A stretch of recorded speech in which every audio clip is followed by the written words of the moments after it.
100% de la production est française. Donc le site est dans le nord à Douai. Donc en fait on est présent dans 35 pays dans le monde. Et voilà, on initie un zinc finalement qui est un produit très français, très parisien. On part d'un matériau très traditionnel, d'un savoir-faire qui est associé d'ailleurs à des métiers chez les artisans. Et ça c'est un métier typiquement français qu'on arrive à faire vivre. À développer grâce à l'innovation et à l'imagination. Voilà. Et à moderniser pour trouver des nouveaux débouchés. Il y a aussi de la décoration. Comme il dit, le Flair Blantier, c'est une corporation très ancienne. Et effectivement, le gars qui travaille le zinc est un ouvrier hautement qualifié.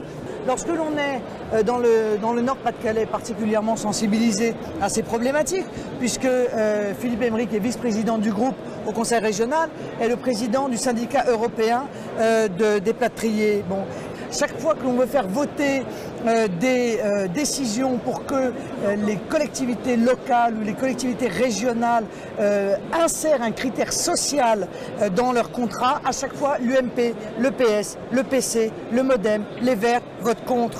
Bon, il y a donc quand même un problème c'est même plus de l'ambiguïté, c'est de cynisme total entre ce qu'on entend d'un côté, une classe politique qui dit « Oh c'est terrible le dumping social » et qui ne fait strictement rien ni au niveau régional, ni au niveau national, ni au niveau européen pour changer les choses. Ils sont en compétition avec des sociétés qui vont chercher de la main-d'œuvre à bas coût. Quand ils vont voir leurs clients, ils vont apporter des coûts 30% supérieurs à l'autre société qui fait appel à de la main-d'œuvre étrangère. Le client va faire quoi d'après vous? Ben, le client, lui, il va prendre la société qui a la main-d'œuvre la moins chère. Ça veut dire que l'entreprise qui veut faire du patriotisme économique, eh bien, elle est condamnée à mourir. Nous avons l'avantage au Front National d'avoir mis le doigt sur ces problématiques il y a déjà de très nombreuses années. Quand l'ensemble de la classe politique refusait d'en entendre parler, quand eux-mêmes ils étaient en train de construire cette Union européenne, quand eux-mêmes ils essayaient de faire passer la directive Bolkestein, quand eux-mêmes ils étaient en train de contourner le refus de la directive Bolkestein pour nous mettre en place la directive détachement des travailleurs qui entraîne exactement la même situation. Bon, il y a quand même un grand cynisme de leur part, donc admettons au moins que nous avons eu la lucidité de détecter ce problème et le courage d'en parler avant tous les autres. Nous apportons aujourd'hui une solution.